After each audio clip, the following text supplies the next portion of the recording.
This score might not be everyone's cup of tea, but Ramin Djawadi, the man behind the soundtracks of Game of Thrones, Pacific Rim, Iron Man, and the forthcoming Gears of War to name a few, knows what he's doing. Perfect mix of Warcraft game themes with a little Lord of the Rings, Isengard, and Orcs music thrown in.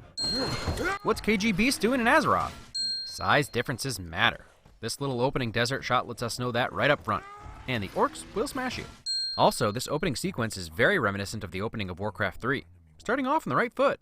Holy realistic CGI, Batman. Durotan is really just sitting there pondering orc life. Vasquez rocks on the orc homeworld Draenor? So, isn't this made all the more poignant knowing Garona's true heritage? Or is she really human and not Draenei in this universe? The CGI is super realistic, and the voice actors for the orcs are almost completely unrecognizable as humans. Total immersion. Fuel for my magic is life. I have to say that Daniel Wu takes the cake on most impressively menacing voice work as Gul'dan. Pretty original take on going through a dimensional portal.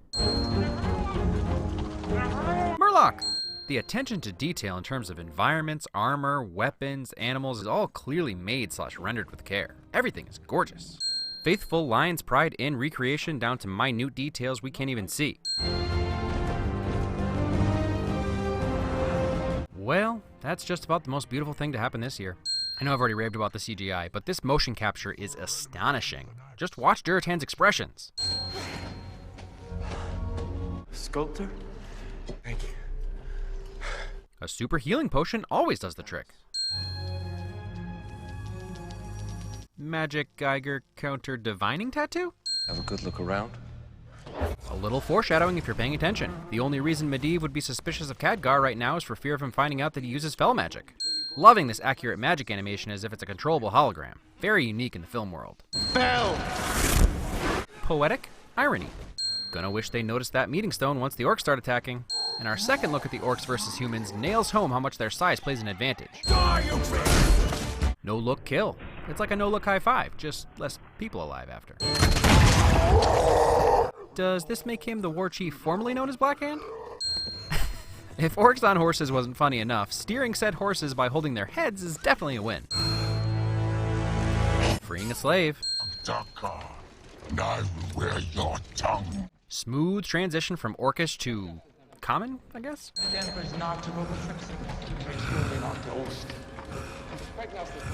And even a better job of making common or English sound like gibberish to the orc. You know the penalty. Death. Honoring tradition. Terrible, terrible tradition. Baby palming. Apparently, Garona learned some mannerisms from the humans in addition to language. I could kill you before he even reaches me, if you wanted. Protecting your sister. Wherever Gul'dan works his magic, the land dies. If our people are to make a home here, Gul'dan must be stopped. Something that sets this series apart is avoiding the straight good versus evil trope. Some of the orcs have been poisoned by the fel, but Durotan and others want what's best for their clan. It's a little more layered. There are good and bad on both sides. What are you looking at? Flirting. Multitasking. Yeah, that's an appropriate response. Another great softening moment for Durotan. RTS reference. Early warning signs you might have a blood thistle problem. Regicide shadowing. It's interesting that Medivh's problem with the fel isn't really kept a secret. He uses it in the forest, which must be making his hands turn green slowly, and then he's constantly blocking Khadgar's investigation of the fel. Even before the betrayal, there are slight hints that Ogre might be poisoned based on the green tint to his head.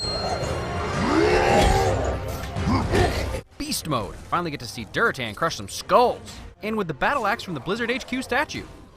And as far as battles go, this being the first real throwdown, there's no real handicapper downpowering the orcs. They mostly move through the humans like butter, saving your new friend, and also fake betrayal shadowing. Lothor is such a great character.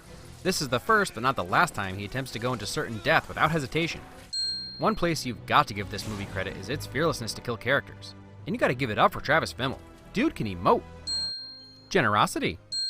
Man, Gul'dan really knows how to suck the life out of the room. Even when orcs show restraint, you end up bleeding. Do I go in? I don't know. It's never done that before. Honesty. Sorry, old friend. The fel just twisted me. I don't even know what else I may have done. A bit of a cliche dodge here since Medivh wasn't secretly some power-hungry mage. Just someone who fell to the fel and was corrupted by evil. Earlier, when he's getting information from Garona, he doesn't know who opened the portal. This gate, who showed it to Gul'dan? Gul'dan called him a demon. Did you see it? Like fire and ash. Even if the demon sounds all too familiar. Where can I get a 3D Settlers of Catan? With like 15 expansions. It only works on the simple-minded. Lasts about a minute. 50 seconds to be exact. We've got a demon to kill. For real though, if lines like these didn't show up in this movie, I'd be really disappointed. Finally, Draka gets to show off how savage she is. Durtan in his Frostwolf skin.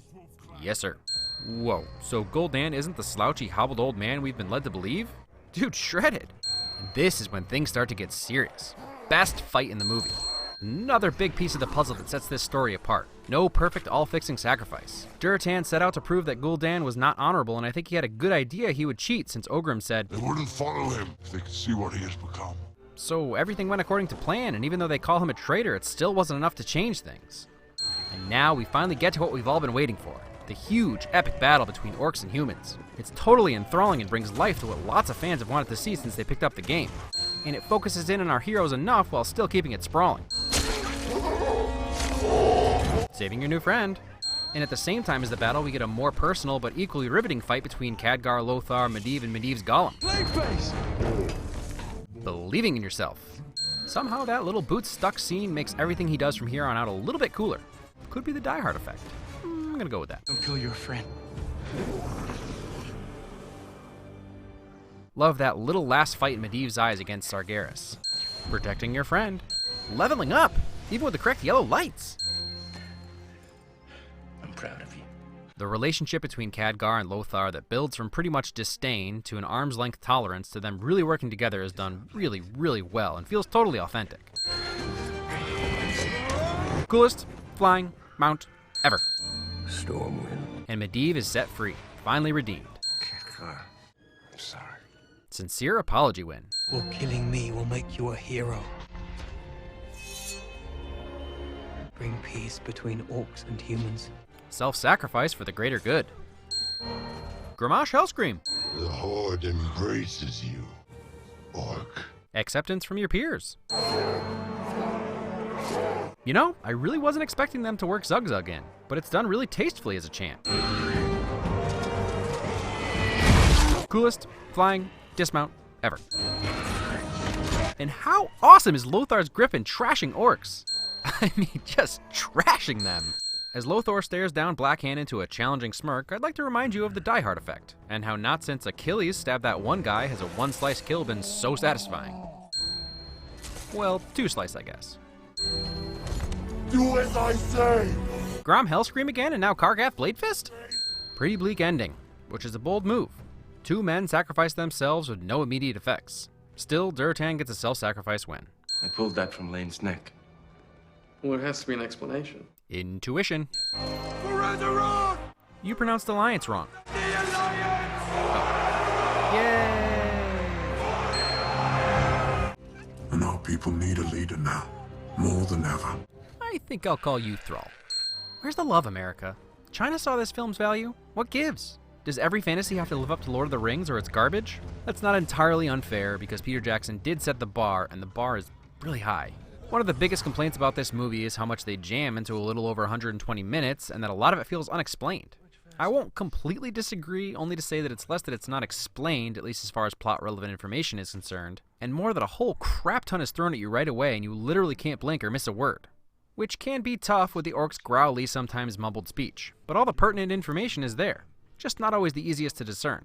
And finding that line between straightforward summer blockbuster and fantasy epic can be tricky. The other issue that goes along with this is tone. Video game movies always have a hard time deciding which way to go. Heck, video games in general have a hard time deciding on their tone. A feel-good fantasy epic this is not. There's death, some of it almost feels meaningless, and there's no real resolution to the conflict, which makes sense to game fans since this is only the beginning of the first war between orcs and humans, and the next thing that happens in game continuity probably would have been more sobering than this ending. So I think they did a great job with the limited ways they could end this film. But a movie also needs to work for the general audience members too. If we pretend for a second that Warcraft doesn't have an expansive lore going back 20 years, does it work? Well, it's a tough question to answer. So much of what we're introduced to may be a bit extraneous if it wasn't paying fan service. But overall, I think the world was set up fairly adequately. Jumping around to multiple locations doesn't automatically make things confusing. Neither does multiple races or classes. The basic premise, also the subtitle of the first game, Orcs and Humans, or Orcs versus Humans, is pretty straightforward. You don't need to understand the ins and outs of the mage world or the centuries-old orc heritage to enjoy this universe. It's actually pretty refreshing to just have things exist, and that's it. Griffins? Cool. Golems? Yeah, whatever. Giant scary demon guy? Not the first time I've seen something like him. And then the typical fantasy elements were all there in force. Beautiful scenery? Check. Check. And check. The world building is done painstakingly well, and the attention to detail and everything is really impressive. One thing most everyone seems to agree on is how beautiful it is. And there's still a distinction between what's live action and what's CGI, but the CGI is stunning. Like, next level magnificent. For a fairly unknown cast, everyone was pretty great except for a few wonky moments. There are multiple leads, but Travis Fimmel really shines. You can tell that he cares for his craft. Warcraft. Ben Foster plays a slightly less insane role than I'm used to seeing him in, so his performance was also pretty impactful. And then on the other side, Toby Kebbell really sold the wise, proud, yet ferocious Duratan, more than redeeming his stint as Dr. Doom. And striker Eureka pilot Robert Kaczynski really knocked his constant back and forth betrayals out of the park as Doomhammer. Honesty time. I may not have been the right person to shine the bright white light on this film the way it deserves. I've only ever really dabbled in Warcraft games, and for the most part have stayed away from World of Warcraft altogether. Partially because I'm a bit antisocial, but mostly because I know that my addictive personality would lead to WoW taking over my life and consuming all of my time until my wife and dog left me and I could no longer speak English for lack of in real life human interaction. It's the same reason that Skyrim is still sitting on my shelf, neatly still wrapped in plastic. What I have garnered from real fans is that it's a perfect live-action interpretation loaded with amazing references, but also totally trashed the lore, and nothing has upset them more since Warlords of Draenor removed flying mounts. Point is, it would seem self-defeating for me to try to speak intelligently about disparities and similarities, or how well it stays in continuity leading up to WoW as a full-on noob while the elite veterans can't seem to agree. It seems like Fel and Arcane Magic are both handled really well, and that locations are pretty spot on. There's no Blood of Manaroth or Burning Legion, although I think it's safe to assume that this is Sargeras. So this movie gets credit for working with Blizzard to give fans as much fan service and as many nods to the game as possible. And based on the behind-the-scenes stuff I've seen, they really went to great lengths to make the fans happy. Outside of all of that, as a standalone fantasy film, it does a lot right. They don't shy away from killing characters. Even Lord of the Rings brought important characters back to life, but I'm pretty sure this was the end of Duratan's story. So props for that. I know enough about Medivh to say we might see him again. The biggest struggle for this movie was pacing. Breakneck pacing in the beginning that loses some steam here and there. I'd like to think that true game fans enjoyed the time out for exposition, but the average moviegoer may have lost interest. However, they usually got back to the bone-crushing battles quickly enough. And as far as the action is concerned, they knew exactly what they were doing. It's the best thing happening in this film. In fact, they did such a good job.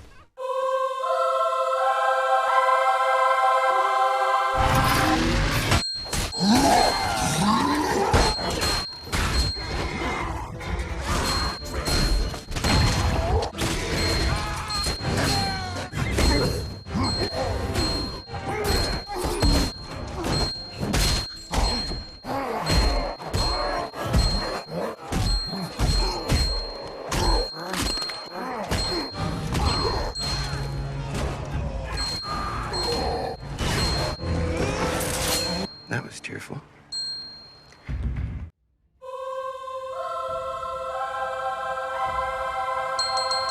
Remember, from light comes darkness,